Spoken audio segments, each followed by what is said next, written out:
हम लोगों ने क्या बात कर रहे थे कि प्योर सब्सटेंस के बारे में और इम्प्योर के बारे में, कि प्योर क्या है इम्प्योर क्या है। साइंस की भाषा में, साइंस की भाषा में प्योर वो मतलब है कि उसके अंदर कोई दूसरा कुछ मिक्स ना हो, ठीक है। अगर मिक्स भी हो तो वो एक मतलब उस जो पर्टिकुलर इसके गुण के अलावा कोई नया गुण दे। जैसे फॉर एग्जांपल हम वाटर की बात करते हैं, हाइड्रोजन और ऑक्सीजन की बात करते हैं। हाइड्रोजन और ऑक्सीजन का क्या गुण है? आग लगाने का काम है, आग लगाता है। हाइड्रोजन जलता है तो क्या पॉप साउंड निकलता है।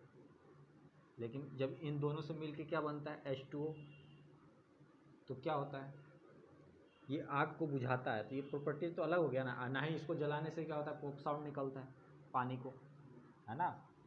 तो ये चीज़ है, यानी कंपाउंड इसी चीज़ को कंपाउंड करते हैं। और कंपाउंड क्या होते हैं, कंपाउंड क्या होते हैं, अब आते हैं कंपाउंड के बारे में। कंपाउंड क्या होते हैं, जिस कंपाउंड की हम लोग बात करें तो आखिर वो कंपाउंड होते क्या है।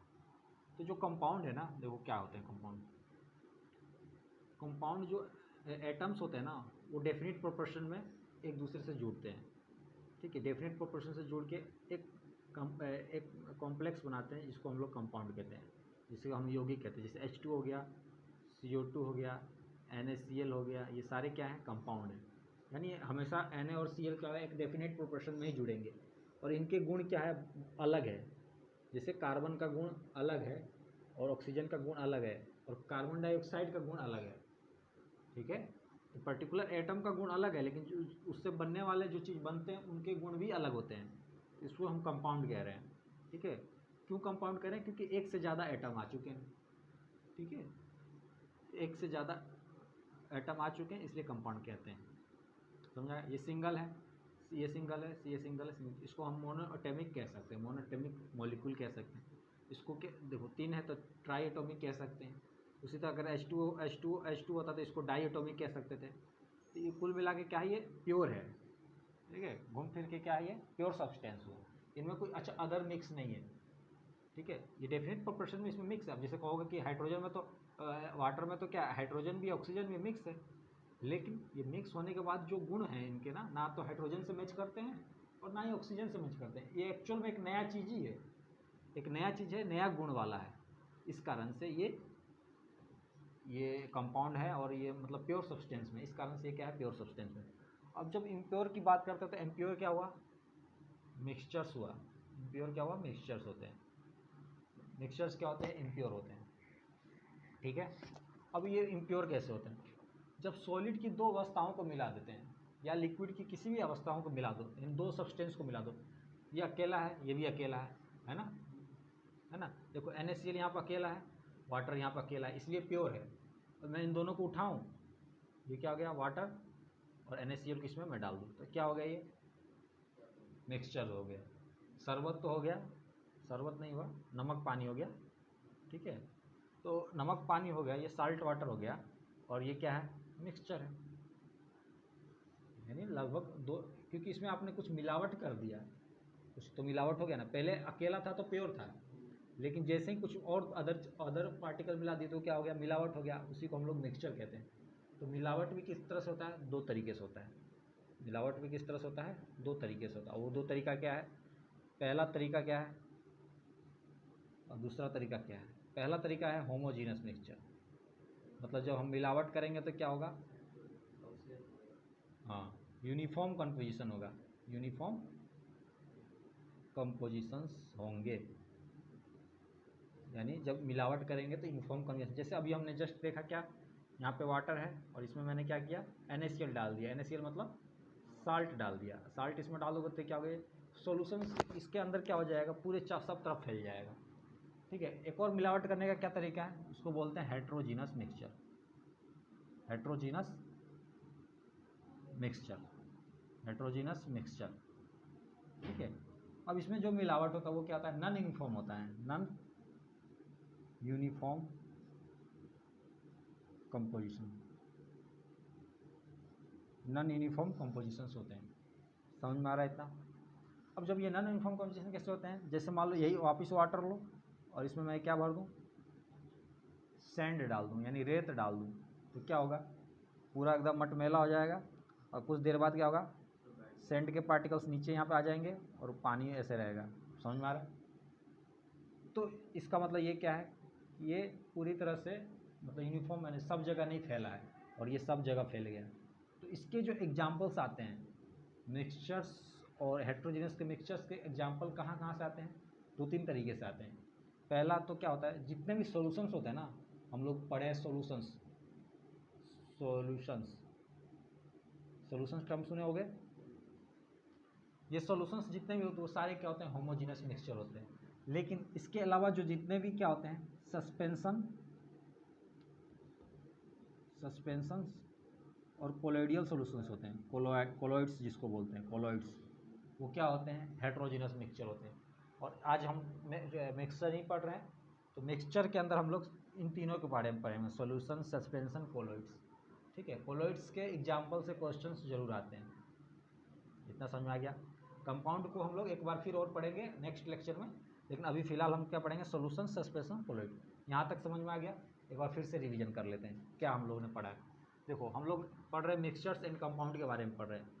अब मिक्सचर्स कंपाउंड का मतलब क्या है, हमारे जो मैटर है, जो जितने भी देखे हम लोगों ने, सॉलिड, लिक्विड, गैस, उसमें 2 तरह के सब्सटेंस हो सकते हैं। यानी क्या हो सकते हैं, या तो वो प्योर होगा या इम्प्योर होगा। लेकिन प्योर और इम्प्योर कैसे कह रहे हैं, ठीक है, प्योर और इम्प्योर कैसे कह रहे हैं, हम ऐसे कह रहे हैं प्योर और इम्प्योर साइंस की भाषा में कि उसके अंदर कोई अदर टाइप का एटम नहीं हो, ठीक है, या एक विशेष गुण मतलब पर्टिकुलर उसका अलग अलग एग्जिस्टेंस नहीं हो, सिंगल एग्जिस्टेंस हो, उसको हम लोग बोलते हैं प्योर सब्सटेंस।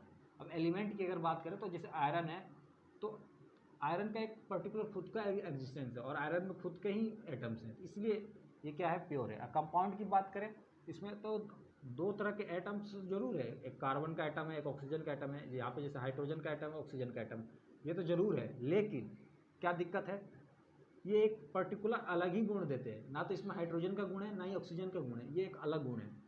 इन दोनों से मिलकर एक नया चीज़ बना है, और वो हमेशा डेफिनेट रेशो में, इसी रेशो में हमेशा इस H2O किस रेशो में जुड़ेंगे। जैसे मान लो हाइड्रोजन का मास कितना हुआ, 4, ऑक्सीजन का कितना हुआ, 16, तो 4,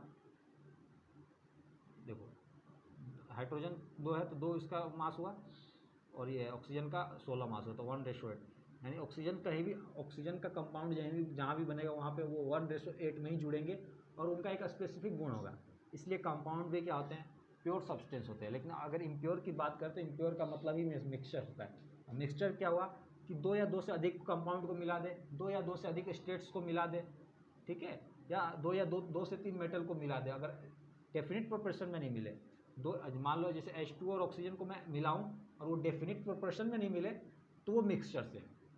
जैसे फॉर एग्जांपल क्या है, फॉर एग्जांपल मिक्सचर क्या है, एयर में क्या है, नाइट्रोजन भी है, ऑक्सीजन भी है, हाइड्रोजन भी होगा उसमें, है ना, मिक्सचर है। तो मान लो हम इन सबको हटा देते हैं कि सिर्फ मानते हैं कि ऑक्सीजन और हाइड्रोजन है। लेकिन क्या ये, अब बोलो, ये कंपाउंड हुए, ये प्योर सब्सटेंस हुए? तो प्योर सब्सटेंस नहीं होंगे, मिक्सचर्स है, क्योंकि एक डेफिनेट प्रोपोर्शन में नहीं जुड़े।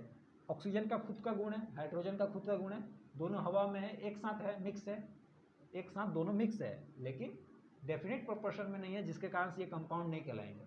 जब ये मिल जाएंगे, जब ये ऑक्सीजन और हाइड्रोजन मिल के अगर H2O बनाते हैं और ये डेफिनेट प्रोपोर्शन में जुड़ते हैं, तो ये H2O क्या हुआ, कंपाउंड हुआ, और ये प्योर सब्सटेंस कहलाएगा। लेकिन नॉर्मल ऐसे ही एयर के अंदर है, तो एयर क्या हो गया, मिक्सचर्स हो गया, ठीक है। अब मिक्सचर्स भी 2 तरह के होते हैं, यानी एक तरह से कह सकते हैं कि मिलावट करना हो गया। जैसे एक इसको उठाया और मान लो जैसे वाटर का एग्जांपल, तो वाटर लिए और NaCl ले, दोनों को मिला दिए। अब जैसे शुगर होता है 66H12O6, ये ग्लूकोज हुआ, शुगर क्या हुआ, C6H, ग्लूकोज का C6H12O6, हाँ, C6H12O6 ग्लूकोज हो गया। उसी तरह शुगर का क्या फॉर्मूला होता है, C7, नहीं C7 नहीं होता, जैसे स्टार्च का क्या होता है, C12H22O11, ठीक है, ये स्टार्च हुआ, इसी को हम लोग शुगर बोल रहे हैं, नहीं हाँ शुगर बोल रहे हैं, स्टार्च और शुगर, C12H22O11 ये हुआ, ये शुगर है। मान लो अब मुझे मैंने क्या किया, वाटर लिया और शुगर लिया, दोनों को मिला दिया, तो क्या हो गया, ये कोई कंपाउंड नहीं बना, और ये एक मिलावट हो गया, मिलावट करना हुआ, मिक्सचर्स बन गया। लेकिन मिलावट भी 2 तरीके हो सकता है, एक तो यूनिफॉर्म कंपोजिशन है, यानी जो दोनों को मिला रहा हो पूरा ही एकदम अच्छे तरह से घुल जाए, ऊपर नीचे दाएं बाएं सब जगह से, जहाँ भी देखो बराबर क्वांटिटी मिले, तो इस तरीके से घुल जाए, तो उसी को बोलते हैं यूनिफॉर्म कंपोजिशन। और इस तरह का जो कंपोजिशन यूनिफॉर्म होगा तो उसको बोलते हैं होमोजीनस मिक्सचर। अगर कंपोजिशन नॉन यूनिफॉर्म होगा, जैसे सैंड और पानी को मिलाए, तो क्या होगा, नॉन यूनिफॉर्म कंपोजिशंस होगा, नॉन यूनिफॉर्म डिस्ट्रीब्यूशन होगा, उसको हम बोलेंगे हेट्रोजीनस मिक्सचर। अब होमोजीनस का एग्जांपल सबसे क्या होता है, सॉल्यूशंस एक टाइप होता है, मिक्सचर में भी एक टाइप आएगा सॉल्यूशन, वो हमेशा होमोजीनस ही मिक्सचर होता है। और हेट्रोजीनस की बात करें तो सस्पेंशन और कोलॉइड, ये जितने भी सस्पेंशन और कोलॉइड्स वाले एग्जांपल होते हैं वो सारे उसमें आ जाएंगे हेट्रोजीनस मिक्सचर में। तो आज हम लोग वही पढ़ने वाले हैं, सॉल्यूशंस, सस्पेंशंस और कोलॉइड्स के बारे में। तो इसको हम लोग मिटा देते हैं।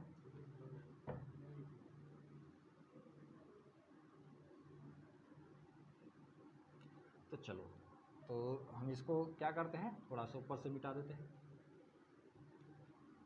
अब हम लोग करने आ रहे हैं सॉल्यूशन, सस्पेंशन और कोलॉइड।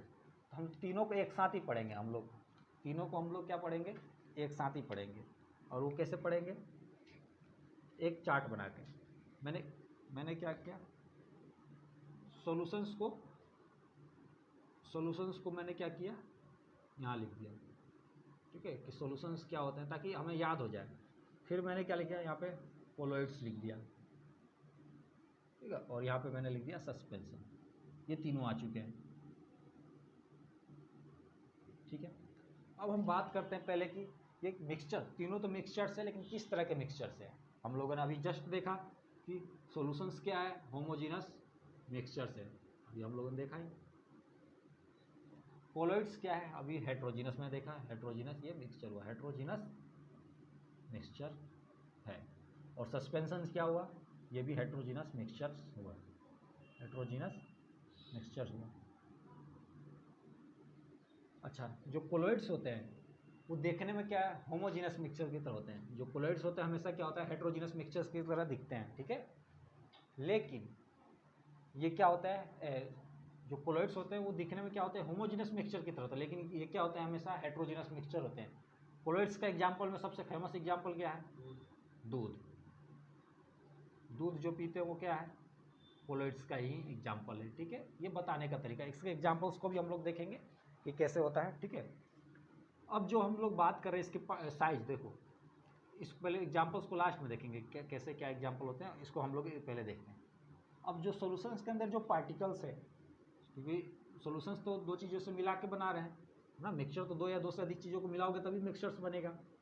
तो उन दो से अधिक चीज़ों को मिलाते हैं तो क्या बन रहा है, तो मिक्सचर्स बन रहा है। और मिक्सचर्स में उनके पार्टिकल्स होंगे, और पार्टिकल का साइज क्या होगा। जब हम इसकी बात करते हैं, सॉल्यूशंस की बात करते हैं, तो सॉल्यूशंस की पार्टिकल का साइज क्या होगा, पार्टिकल साइज 10⁹9 मीटर होगा, ठीक है, लगभग इतना उसका साइज होगा। और ये क्या होता है, इतना छोटा साइज होने के कारण क्या होगा, 10⁹9 मीटर साइज छोटा होने के कारण क्या होता है, ये 1 नैनोमीटर के बराबर होता है। ये क्या किसके बराबर होता है, मतलब ये 1 नैनोमीटर के बराबर। इसके बारे में देख लेंगे कैसे क्या होता है, ये देख ले पहले। पार्टिकल का साइज कितना होगा, 10⁻⁹9 मीटर। और ये इतने छोटे हैं जिसके कारण क्या होता है, हम लोग आँखों से नहीं देख सकते। क्या कभी चीनी और पानी को घोल देने के बाद चीनी को आँख से देख सकते हैं, पानी के अंदर नहीं देख सकते, यानी नेक्ड आई लिखते हैं, नेक्ड आई से नहीं देख सकते, नहीं मतलब खुली आंखों से नहीं देख सकते। इसका मतलब उस आंखों से हम लोग नहीं देख सकते, ये कहने का मतलब है। यहाँ पे लिख सकते हैं नॉट सीन बाय, यहाँ पे क्या लिख सकते हैं, not seen by naked eye, not seen by naked eye, ठीक है। अब हम बात करते हैं इसकी सस्पेंशंस की, सीधा बात करते हैं। जो सस्पेंशंस के पार्टिकल का साइज जो होता है ना, थोड़ा सा बड़ा होता है। और पार्टिकल का साइज कितना होता है, 10⁻⁻6 मीटर, ठीक है। और इसको आंखों से देख सकते हैं। क्या अगर किसी रेत को पानी में डालते हैं तो रेत हमको दिखता है या नहीं दिखता है, दिखता है, क्योंकि उसके पार्टिकल्स का साइज हम लोग 10⁻⁻6 मीटर के अप्रोक्स होता है, ठीक है। उसके कारण इसको हम लोग नेक्ड आई से देख सकते हैं। तो इसमें क्या आएगा, सीन बाय नेक्ड आई। इतना समझ में आ गया होगा, तीनों के बारे में समझ में आ रहा होगा। अब इसके पार्टिकल्स का साइज क्या होगा, ये इनके बीच में रेंज करते हैं, यानी फ्रॉम 10⁻⁹9 मीटर टू 10⁻⁻6 मीटर, इस रेंज में ये लाई करते हैं।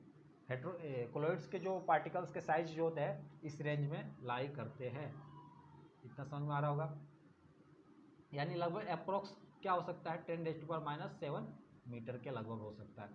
यानी इन दोनों के बीच में लाइट है, या -10⁻⁷ के आसपास में हो सकता है।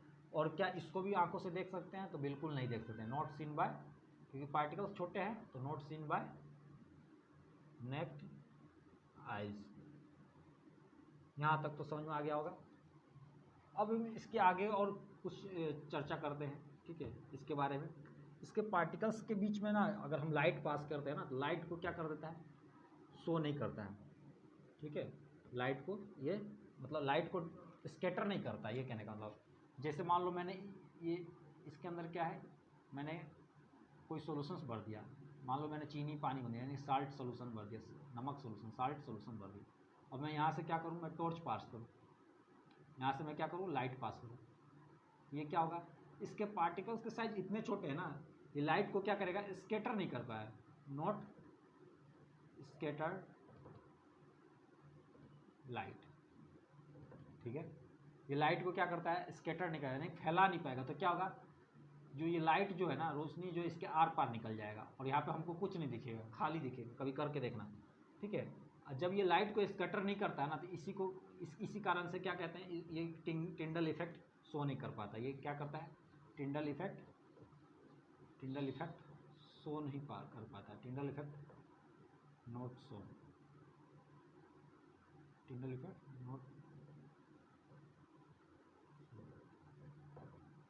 नॉट शो टिंडल इफेक्ट, ऐसे लिख सकते हैं, ठीक है। ये हो गया। अगर हम बात करें कोलॉइड्स की बात करें, ठीक है, अगर मान लो यहाँ पे है, इसमें मैंने क्या रख दिया? मिल्क रख दिया। इसमें मैंने क्या डाल दिया? मिल्क डाल दिया। अब मैं क्या करूँ? यहाँ से लाइट पास करूँ, यहाँ से मैं क्या करूँ? लाइट पास कराऊँ। ये लाइट पास करा रहे हैं, लाइट पास करा रहे हैं, लाइट पास कराएंगे। ये आँखों से तो नहीं दिखते हैं, लेकिन इसके पार्टिकल के साइज इतना होता है कि लाइट को क्या कर दें? स्कैटर कर दें। तो ये लाइट को स्कैटर करते हैं, स्कैटरिंग लाइट। और ये लाइट को जैसे स्कैटर करेंगे तो क्या होगा? इनका पाथ जो होगा दिखेगा, यहाँ पे चमक, यहाँ पे चमक दिखेगा, और जिस कारण से ये क्या शो करते हैं? ये टिंडल इफेक्ट को शो करते हैं। और टिंडल इफेक्ट क्या होता है, अभी हम थोड़ा देर में जानेंगे, ठीक है। ये टिंडल इफेक्ट को शो करता है। अगर फिर इसकी बात करें तो इसके पार्टिकल के साइज तो और बड़ा है, इसके पार्टिकल्स के साइज तो और बड़ा है। सैंड सॉल्यूशंस बोल दिए। जब इसके अंदर से लाइट पास करेगा तो पार्टिकल क्या करेंगे? स्कैटरिंग करेंगे, स्कैटरिंग करेंगे, स्कैटर द लाइट। और जब लाइट को स्कैटर करेंगे तो ये क्या शो करेंगे? टिंडल इफेक्ट शो करेंगे। अब ये टिंडल इफेक्ट क्या है? अब हम इसको समझते हैं, टिंडल इफेक्ट के बारे में क्या होता है। टिंडल इफेक्ट क्या है? जब कोई कमरे में, अंधेरे कमरे में किसी छेद के द्वारा मतलब रोशनी आती है, आप लोगों ने देखा होगा, तो कुछ कण और पार्टिकल्स एकदम चमकते हुए नज़र आते हैं उस छेद के जहाँ से लाइट आ रहा है और उसकी जहाँ तक लाइट जाता है, उसके बीच में जब कोई पार्टिकल आता है तो एकदम चमक पैदा होता होगा। उसी चमक, वैसा चमक पैदा होता है उस लाइट, वो क्या होता है? लाइट उस पार्टिकल पर टकराता है और वो स्कैटर होता है, जब फैलता है तो चमक पैदा होता है। तो उसी चमक को हम बोलते हैं टिंडल इफेक्ट। और ये हाउस के अलावा और कहाँ दिखा जाता है? जंगलों में दिखा जाता है, जहाँ घने जंगल होते हैं, पेड़ बड़े बड़े होते हैं, नीचे अंधेरा रहता है। नीचे अंधेरा रहेगा तो वहाँ लाइट कैसे पहुँचता है? जब कोई मान लो पत्ता से या कहीं खाली जगह मिलता है, लाइट नीचे की तरफ उतरता है, तो वहाँ पर डस्ट पार्टिकल्स होते हैं। तो डस्ट पार्टिकल्स क्या होते हैं? स्कैटर होते हैं, स्कैटर करते हैं। लाइट को क्या करते हैं? लाइट टकराता है तो उससे लाइट स्कैटर्ड होता है, जिस कारण से क्या होता है? वहाँ पे नीचे में लाइट मतलब जलता, लगता है कि उजाला है, ठीक है, अंधेरा नहीं होता है वहाँ पे जल्दी। घने जंगलों में नीचे में अंधेरा उतना ज़्यादा नहीं हो पाता है, क्योंकि इस टिंडल इफेक्ट का अंधेरा नहीं हो पाता वहाँ पे, मतलब कुछ ना कुछ दिखता है आँखों से, ठीक है। तो चमक इस टिंडल इफेक्ट के कारण हो रहा है। इतना समझ में आ गया? यहाँ तक तो कोई दिक्कत नहीं। अब नेक्स्ट बढ़े हम लोग। अब बात करते हैं इसकी सॉल्यूशंस की। अब सॉल्यूशंस तैयार हो गया, कुछ समय के लिए इसको छोड़ दो, ठीक है, कुछ समय के लिए इसको ऐसे ही छोड़ दो। तो क्या इसके सॉल्यूशंस में जो मिलाए हुए वो नीचे बैठ जाएंगे? नहीं बैठते हैं। क्यों? क्योंकि ये स्टेबल है ना, ये स्टेबल है, स्टेबल, ठीक है, स्टेबल होते हैं। स्टेबल होने के कारण क्या है? स्टेबल होने के कारण क्या है? Not settle down at bottom, ठीक है, बॉटम पे सेटल नहीं होते, on bottom, not settle down on bottom. तो बॉटम मतलब इसके पेंदी में आके ये बैठते नहीं है, स्टेबल होते हैं। उसी तरीके से कोलॉइड्स भी क्या होते हैं, दूध को ऐसे रख दो तो दूध के अंदर और भी जो मिक्स कंपाउंड मिले हुए हैं वो क्या नीचे बैठ जाते हैं, तो वो भी नहीं बैठते, तो ये भी क्या होते हैं, स्टेबल होते हैं। ठीक है, और ये क्या होता है, कुछ समय छोड़ दो, 2-3 घंटा छोड़ दो तो क्या होंगे, रेत के पार्टिकल आएंगे नीचे बैठ जाएंगे, तो ये क्या होते हैं, स्टेबल होते हैं। इतना समझ में आ गया, स्टेबल और नॉन स्टेबल के नहीं। स्टेबल के बारे में समझ में आया कि स्टेबल किस बारे में सेंस में बोल रहा है कि इसके अंदर जो भी चीज़ कंपाउंड जो भी चीज़ मिल के ये बना हुआ है, ठीक है, वो नीचे नहीं बैठ रहे हैं। नीचे इसलिए नहीं बैठ रहे, नीचे अगर नहीं बैठ रहे हैं तो इसका मतलब क्या, वो घुलने के बाद वो स्टेबल है, एक दूसरे में घुले हुए हैं, थोड़ा स्टेबिलिटी है, जिस कारण से वो नीचे नहीं बैठ रहे हैं। अब पानी और रेत को डालो तो इतने अच्छे तरह से नहीं घुले, वो नीचे बैठ जाता है क्योंकि वो स्टेबल नहीं है। तो इसको क्या लिख सकते हैं, नॉट स्टेबल। यहाँ पे क्या लिख सकते हैं, नॉट स्टेबल, स्टेबल नहीं है। ठीक है, एक और क्या चीज़ है, क्या हम इसको फिजिकल मेथड से निकाल सकते हैं, can we separated by physical method? Yes, इसको फिजिकल मेथड से हम लोग क्या कर सकते हैं, सेपरेट कर सकते हैं, मतलब फिल्ट्रेशन कर सकते हैं। फिजिकल मेथड से क्या कर सकते हैं, फिल्ट्रेशन कर सकते हैं। डायरेक्ट क्या लिखा है, फिल्ट्रेशन कर सकते हैं। कैसे करेंगे, अगर साल्ट का सोल्यूशन होगा तो क्या करेंगे, इवोपरेशन कर देंगे, साल्ट नीचे रह जाएगा और पानी वेपर के रूप में ऊपर आ जाएगा। ठीक है, इसी तरह क्या इसको फिल्ट्रेशन कर सकते हैं, इसको भी कर सकते हैं, इसको भी फिल्ट्रेशन कर सकते हैं। ठीक है, इनको भी फिल्ट्रेशन कर सकते हैं। क्या कर सकते हैं, इसको छान लेंगे, फिल्ट्रेशन इसको भी कर सकते हैं, फिल्ट्रेशन तीनों को कर सकते हैं। लेकिन इसको फिल्ट्रेशन करने का क्या तरीका होता है, इसका फिल्ट्रेशन नॉर्मल फिल्ट्रेशन नहीं होगा, सेंट्रीफ्यूगल फोर्स के द्वारा इसको क्या करेंगे, फिल्ट्रेट कर लेंगे। तो इसमें से क्या होगा, दूध अलग हो जाएगा, क्रीम अलग हो जाएगा, अलग अलग चीज़ें अलग हो जाएगी। क्यों, कैसे सेंट्रीफ्यूगल कैसे काम करता है, इसको थोड़ा सा देखते हैं। सेंट्रीफ्यूगल फोर्स क्या होता है, देखो ध्यान से, इसको मैं मिटा दूँ, लिख लियो तो इसको लिखना शुरू करो। अब देखो सेंट्रीफ्यूगल फोर्स क्या होता है, अब किसी चीज़ को मैं सर्किल में घुमाऊँ, ठीक है, ऐसे सर्किल में घुमाऊँ, ये सर्किल में घूम रहा है। जब सर्किल में घूमता है कोई भी चीज़ तो दो तरह का फोर्स लगाता है, एक तो अंदर की तरफ फोर्स लगता है, एक बाहर की तरफ फोर्स लगता है। जो अंदर की तरफ फोर्स लगता है ना, अंदर की तरफ, उसको बोलते हैं सेंट्रीपिटल फोर्स। ठीक है, और जो बाहर की तरफ फोर्स लगता है उसको बोलते हैं सेंट्रीफ्यूगल फोर्स।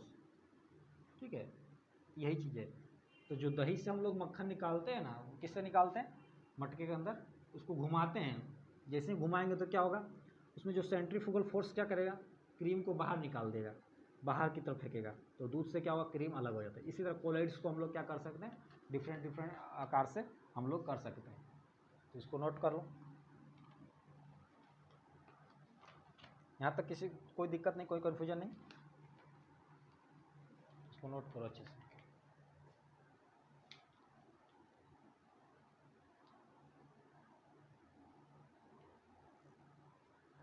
तो यहाँ पे जो फिल्ट्रेशन का मतलब होता है ना, फिल्ट्रेशन का मतलब होता है छानना होता है।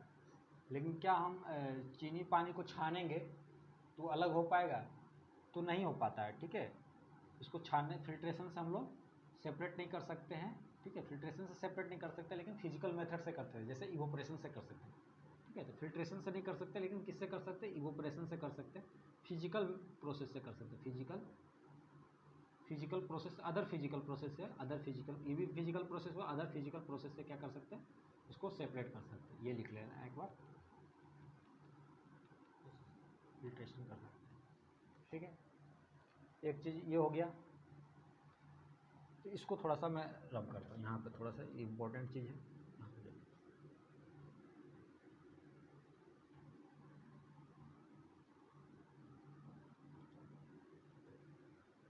अब यहाँ पे देखते हैं साइज जो दिया हुआ है।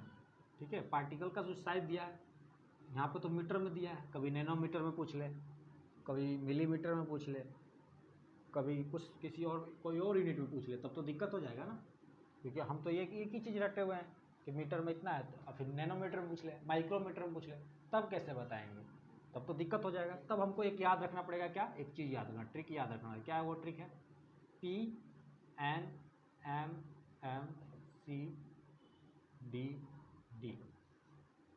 पी का मतलब क्या हुआ, पीको। ठीक है, इसका सिंबल पी होता है। एन का मतलब क्या है, नैनो, एम का मतलब क्या हुआ, माइक्रो हुआ, और इसका जो सिंबल जो होता है ना म्यू की तरह, इस तरह से होता है, ठीक है, याद रखने के लिए एम लिख रहे हैं। इसका होता है मिली, मिली का सिंबल क्या होता है, स्मॉल एम।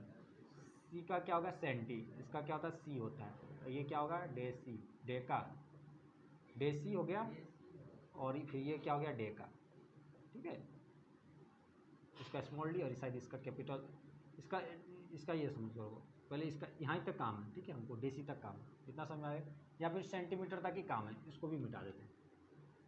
यहाँ तो क्या था, P N M C C D T, ठीक है। पिको का मतलब क्या हुआ, 10⁻⁻12, नैनो का मतलब 10⁻⁻9, माइक्रो का मतलब 10⁻⁻6, इसका 10⁻⁻3, इसका 10⁻⁻2। अगर हम अगर पिको की बात करें, जैसे यहाँ पर लिखा 10⁻⁹ मीटर, यानी 10⁻⁹ मीटर, यानी क्या हो, 10⁻⁻2, 10⁻⁻2, इतना समझ में आ गया। अब देखो 1 मीटर, ये देखो 10⁻⁹ मीटर लिखा, तो ये किसके बराबर है, 10⁻1 नैनोमीटर के। इसको सीधा यहाँ पर लिख सकते हैं, क्या पार्टिकल का साइज क्या है, 1 नैनोमीटर। अब समझ में आ गया है ना। उसी तरीके से यहाँ पर 10⁻⁻6 लिखा होता है, 10⁻⁻6 कितना मीटर के बराबर है, माइक्रोमीटर, यानी ये 1 माइक्रोमीटर, इसको हम 10⁻⁻6 मीटर को क्या बोल सकते हैं, 1 माइक्रोमीटर। तो माइक्रो के लिए म्यू यूज करते हैं, और ये मीटर के लिए एम। इसी तरह यहाँ पे 1 नैनोमीटर लिखने के लिए कैसे लिखेंगे, तो 1 और nanometre, small N capital. अब समझ में आया। इस चीज़ को यूज करके हम लोग क्या कर सकते हैं, यूनिट को कन्वर्ट कर सकते हैं, या एक एक नियम विधि को उपयोग करके यूनिट को बदल सकते हैं, अगर सारे को एक ही में। एक तो ये इंपॉर्टेंट था। अब हम कुछ बात करते हैं सॉल्यूशंस और कोलेट्स की सिमिलरिटी के बारे में, क्या सिमिलरिटी है इन दोनों के बीच में, ठीक है। सस्पेंशन का तो हो गया, इतना ही था। अब इम्पोर्टेंट कुछ एरिया अब आएंगे, सस्पेंशन और कोलॉइड के अलावा इसमें अब इम्पोर्टेंट एरिया आएंगे। देखो कोलॉइड्स की अगर हम बात करें ना, सॉल्यूशंस की बात करते हैं, सॉल्यूशंस बनाने के लिए हमको दो चीज़ चाहिए, एक तो चाहिए सोल्यूट और एक चाहिए सॉल्वेंट, ठीक है। जब और सोल्यूट और सॉल्वेंट को मिला देंगे तो क्या बन जाता है, सॉल्यूशंस बन जाता है ना। सोल्यूट हमेशा क्या होगा, लेस अमाउंट में होगा, और सॉल्वेंट हम होगा क्या होगा, एक्सेस अमाउंट में होगा, ये हो गया। कोलॉइड्स में भी सिमिलर ही है, लेकिन इसका नाम थोड़ा अलग हो जाता है। एक तो होता है डिस्पर्ज फेज, और एक होता है डिस्पर्जिंग मीडियम, डिस्पर्जिंग मीडियम। इन दोनों को मिला देंगे तो क्या बन जाता है, कोलॉइड्स बन जाता है। और डिस्पर्ज फेज क्या होगा, हमेशा लेस अमाउंट में होगा, और डिस्पर्जिंग मीडियम क्या होगा, हमेशा एक्सेस अमाउंट में। इसको इस तरह से पढ़ाने का क्या मतलब है कि याद रहे हमको, ठीक है। इसलिए अब हम एक चीज़ टॉपिक को लेंगे सॉल्यूशंस को, उसके टाइप्स पढ़ेंगे, फिर एक टॉपिक फिर लेंगे कोलॉइड्स का, फिर उसका टाइप पढ़ेंगे, ठीक है। तो इनके जो एग्जाम्पल्स जो है ना, कोलॉइड्स के जो एग्जाम्पल्स आएंगे वो इंपॉर्टेंट होंगे एग्जामिनेशन पॉइंट ऑफ व्यू से। तो इसको फट से उतारो।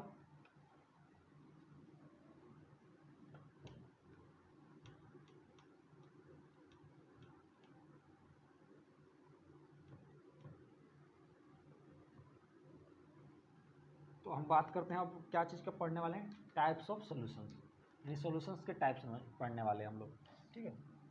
टाइप्स ऑफ सॉल्यूशंस, इसको उतारो जल्दी से। टाइप्स ऑफ सॉल्यूशंस, इसको हम लोग पढ़ने वाले हैं, टाइप्स ऑफ सॉल्यूशंस को हम लोग पढ़ने वाले हैं, ठीक है।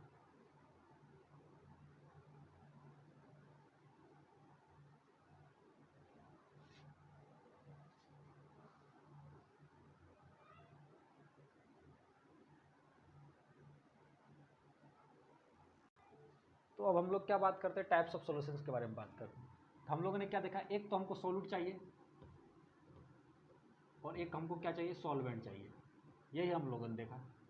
और सॉल्वेंट हमेशा एक्सेस में होगा, है ना, और ये सॉल्यूशंस को तैयार करेंगे। इससे पहले हम लोग कुछ टर्म पढ़ते हैं, क्या है, एक तो है सोल्युबिलिटी, एक टर्म क्या है, सोल्युबिलिटी, इसको लिख रहे हैं ना। सोल्युबिलिटी क्या है, सोल्युबिलिटी का मतलब क्या है, the amount of solute in solvent is known as solubility, ठीक है, कि किसका कितना अमाउंट सॉल्वेंट के अंदर है या सॉल्यूशंस के अंदर है, उसको हम लोग क्या बोलते हैं, सोल्युबिलिटी। एक टर्म क्या आता है, और सैचुरेटेड सॉल्यूशन। सैचुरेटेड सॉल्यूशंस क्या हुआ, जब सोल्यूट को इसमें मिला रहे हो, मिलाते गए, एक ऐसा टाइम आएगा, टेम्परेचर और प्रेशर को फिक्स कर दिए, एक ऐसा टाइम आएगा कि अब ये सोल्यूट क्या होगा, घुलेगा ही नहीं इसमें, यानी जब ये सोल्यूट पर नहीं घुले तब वो क्या हो गया, सेचुरेटेड हो गया, यानी संतृप्त हो गया, अब वो घुल नहीं सकता, इसलिए उस सोल्यूशन को हम लोग क्या बोलते हैं, सेचुरेटेड सोल्यूशन। एक टर्म होता है अनसेचुरेटेड सोल्यूशन, जब इससे पहले आप क्या कर रहे हैं, घुला रहे हैं और घुल जा रहा है, इस सोल्यूट को सॉल्वेंट में डाल रहे हैं और घुल जा रहा है, तो इसको हम लोग क्या बोलते हैं, जब ये अनसेचुरेटेड सोल्यूशन बोलेंगे, जब तक घुलता रहेगा तब तक इसको क्या बोलेंगे, अनसेचुरेटेड, मतलब ये सेचुरेटेड नहीं हुआ, उसमें और चीज़ घुल सकता है। तो ये तीनों टर्म समझ में आ गया, सोल्युबिलिटी, सेचुरेटेड, अनसेचुरेटेड। अब हम लोग टाइप्स ऑफ इसकी बात करते हैं। टाइप्स में क्या हो सकता है, 3 स्टेट ही है, सॉलिड, लिक्विड, गैस। एक तो कंडीशंस क्या होता है कि सॉल्यूट क्या हो, सॉलिड हो, है ना, सॉल्वेंट क्या हो, सॉल्वेंट भी सॉलिड हो, है ना। पहला टाइप तो ये हो सकता है ना, सॉलिड टाइप हो सकता है ना। और सॉलिड टाइप में क्या आते हैं, एलोय आते हैं। इसके एग्जांपल्स क्या है, एलोय क्या हुए, धातु होते हैं, मिश्र धातु होते हैं, एक या 2 धातु को मिला देते हैं, जैसे नाइक्रोम हम लोगों ने कल पढ़ा था, नाइक्रोम को निकल है प्लस क्रोमियम है, इन दोनों को मिला के बनाया गया एलोय। एक सॉलिड है, दूसरा सॉलिड, दोनों एक बराबर है, होमोजीनस मिक्सचर हुए, एलोय क्या है, होमोजीनस मिक्सचर हुए, ठीक है। एक क्या हो सकता है ना, एक क्या हो सकता है कि ये जो यहाँ पे है, एक गैस और गैस भी हो सकता है ना, गैस और गैस हो सकता है, और क्या हो सकता है, लिक्विड और लिक्विड हो सकता है, सॉलिड इन लिक्विड भी हो सकता है, सॉलिड इन लिक्विड भी हो सकता है। तो कितने हो गए, 2 3 4, ठीक है। इसी तरह से और एग्जांपल हो सकते हैं, क्या हो सकते हैं, लिक्विड, हाँ लिक्विड, गैस इन लिक्विड हो गया, गैस इन लिक्विड नहीं हुआ, गैस इन लिक्विड भी हो सकता है, गैस है इन लिक्विड हुआ। गैस इन लिक्विड कैसे होता है, जैसे सोडा वाटर पीते हो, क्या होता है उसमें, पढ़ेंगे टाइप्स ऑफ कोलॉइड्स के बारे में, कि कोलॉइड्स के टाइप्स क्या होते हैं, टाइप्स ऑफ कोलॉइड पढ़ेंगे, टाइप्स ऑफ कोलॉइड्स। अब कोलॉइड्स के क्या टाइप्स होंगे, ठीक है, और ये इंपॉर्टेंट है, एग्जाम पॉइंट ऑफ व्यू से भी इंपॉर्टेंट है। हमने क्या देखा था, एक तो क्या होता है, डिस्पर्स्ड फेज होता है, डिस्पर्स्ड फेज, और दूसरा हमने क्या देखा, डिस्पर्जिंग मीडियम, ठीक है, डिस्पर्जिंग मीडियम।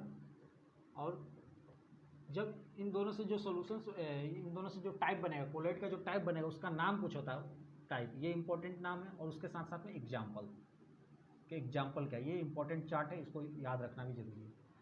पहला डिस्पर्जिंग मीडियम क्या होता है, हमेशा एक्सेस में होगा, ये एक्सेस में होगा, ये तो हमको पता है, और ये हमेशा क्या होगा, लेस अमाउंट में होगा, ठीक है। अब हम लोग सॉलिड से ही शुरू करते हैं, मान लो कि सॉलिड से लेते हैं या फिर लिक्विड से लेते हैं, गैस से लेते हैं, गैस मान लो पहले लेते हैं, ऐसे ले सकते हैं, फिर लिक्विड लिए,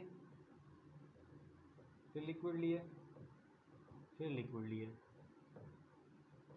फिर सॉलिड लिए, सॉलिड लिए, सॉलिड लिए, 3 बार ले सकते हैं, क्योंकि 3 बार हम मिला सकते हैं, इतना समझ में आ गया। पहले हमने क्या मिलाया, लिक्विड, ठीक है, और दूसरा हमने क्या किया, सॉलिड। मतलब क्या हो गया, यहाँ पे ध्यान से देखो, यानी लिक्विड कम मात्रा में किसमें इन्वॉल्व है, गैस के अंदर, सॉलिड कम मात्रा में किसमें इन्वॉल्व है, गैस के अंदर, यानी गैस यहाँ पे क्या हो गया, डिस्पर्जिंग मीडियम हो गया, लिक्विड गैस के अंदर डिजोल्व है, सॉलिड गैस के अंदर घुला हुआ है, कोलॉइड्स का सोल्यूशन बना है। इस तरह के नाम को क्या नाम होता है, एरोसोल। इस तरह के जो कोलॉइड्स का क्या नाम होता है, एरोसोल्स, एरोसोल्स, ठीक है। और ये एरोसोल्स के कैसे एग्जाम्पल होंगे, जैसे एयर के अंदर जैसे कोहरा हो जाता है, कोहरा ठंडी के दिनों में होता है, वो क्या होता है, लिक्विड का ड्रॉप होता है, वाटर के पार्टिकल्स होते हैं, गैस के अंदर होते हैं, तो जिसके कारण से क्या होता है, कोहरा बनता है, तो उसको क्या बोलते हैं, फोग। धुंध जो बनता है उसको भी बोल सकते हैं मिस्ट। जो क्लाउड्स है हवा में, वो क्या है, पानी के वेपर्स तो है, लिक्विड फॉर्म से उड़ के जाते हैं एयर में, उसी में क्लाउड्स जो बनते हैं वो क्या है, एरोसोल से, ठीक है, लिक्विड इन गैस का, इस तरीके से। अब सॉलिड इन गैस की बात करें तो क्या हो सकता है एरोसोल में, है? जैसे स्मोक, जो धुआं होता है वो क्या है, उसमें सॉलिड के पार्टिकल्स होते हैं। ऑटोमोबाइल एग्जॉस्ट, जो गाड़ियों से हमको निकलता है धुआं, उसको, उसमें भी क्या होता है, वो भी क्या है, एरोसोल से, ठीक है। ऑटोमोबाइल्स मतलब या व्हीकल्स लिख सकते हैं यहाँ पे, जो गाड़ियाँ चलाते हैं ना उनको बोलते हैं ऑटोमोबाइल्स। एग्जॉस्ट मतलब उनसे जो धुआं निकलता है, ठीक है, उसके लिए हम यूज करते हैं एग्जॉस्ट, ठीक है। या चिमनी से भी जो एग्जॉस्ट निकलता है, जो ईंटा बनता है ना चिमनी, उससे भी एग्जॉस्ट निकलता है, वो क्या है, एरोसोल ही है, लेकिन किस तरह का है, सॉलिड इन गैस है और ये लिक्विड इन गैस है। इतना समझ में आ गया, कोई दिक्कत नहीं। अब क्या हो सकता है कि मैं क्या करूँ इसमें, अब डिस्पर्जिंग मीडियम क्या लूँ मैं, लिक्विड लूँ, ठीक है। डिस्पर्जिंग मीडियम में क्या लूँ, लिक्विड लूँ। पहले मैं क्या करूँ इसमें गैस इन लिक्विड लूँ, फिर क्या लूँ, लिक्विड इन लिक्विड लूँ, और फिर मैं क्या लूँ, सॉलिड इन लिक्विड लूँ। ऐसे बना सकते हैं हम लोग कोलॉइड्स। और जब इस तरह से कोलॉइड्स बनाते हैं, ठीक है, तो इनका एक स्पेशल नाम होता है। जब गैस इन लिक्विड होगा तो क्या नाम होगा, फोम। इसका क्या नाम होगा, फोम। गैस इन लिक्विड उसका नाम क्या होगा, फोम। जब लिक्विड इन लिक्विड होगा तो उसका नाम क्या होगा, इमल्सन, ठीक है। और जब सॉलिड इन लिक्विड होगा तो उसका नाम क्या होगा, सॉल नाम होगा। सॉलिड इन लिक्विड होगा तो उसका क्या नाम होगा, सॉल। इतना समझ में आ गया। तो ये इनके नाम भी इंपॉर्टेंट है। और इसके एग्जांपल्स क्या होंगे, जैसे गैस इन लिक्विड के एग्जांपल्स क्या होंगे, सेविंग क्रीम, ठीक है, जो सेविंग क्रीम होता है ना, सेविंग क्रीम उसको बोलते हैं। या फिर क्रीम ड्रैफ्ट नहीं बोल सकते हैं। नहीं, सेविंग क्रीम, हाँ, क्रीम भी बोल सकते हैं, लेकिन सेविंग क्रीम हम लोग लिखते आ रहे हैं। सेविंग क्रीम जो सेविंग करते हैं उसमें इस तरह से ये बनाया जाता है, ठीक है। क्रीम भी लिख सकते हैं, जो क्रीम आते हैं जो लगाने वाले, फेयर एंड लवली, सब वो सब भी बोल सकते हैं, ठीक है। इमल्सन क्या हुआ, इमल्सन में जैसे ऑयल वाटर, ऑयल और वाटर क्या है, ऑयल और वाटर को मिला दो तो वो क्या है कि इमल्सन टाइप का कोलॉइड है। इतना समझ में आ गया। और क्या हो सकता है, मिल्क ऑफ मैग्नीशिया, ठीक है। सोल में क्या होगा, milk of magnesia, milk of magnesia, milk of magnesia. इतना समझ में आ गया। इसमें और क्या हो सकता है, इमल्सन में और क्या हो सकता है, इसमें तो मड होगा, और एक मड होगा है, मिल्क ऑफ मैग्नीशिया तो होता है। मिल्क ऑफ मैग्नीशिया के बारे में बताते हैं, पहले लिखो।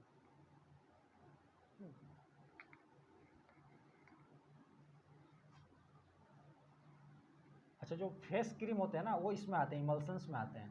फेस क्रीम जो होते हैं वो किस में आते हैं, इमल्सन्स में आते हैं, ठीक है। जो सेविंग क्रीम आता है वो किस में आता है, फॉर्म वाले में आता है।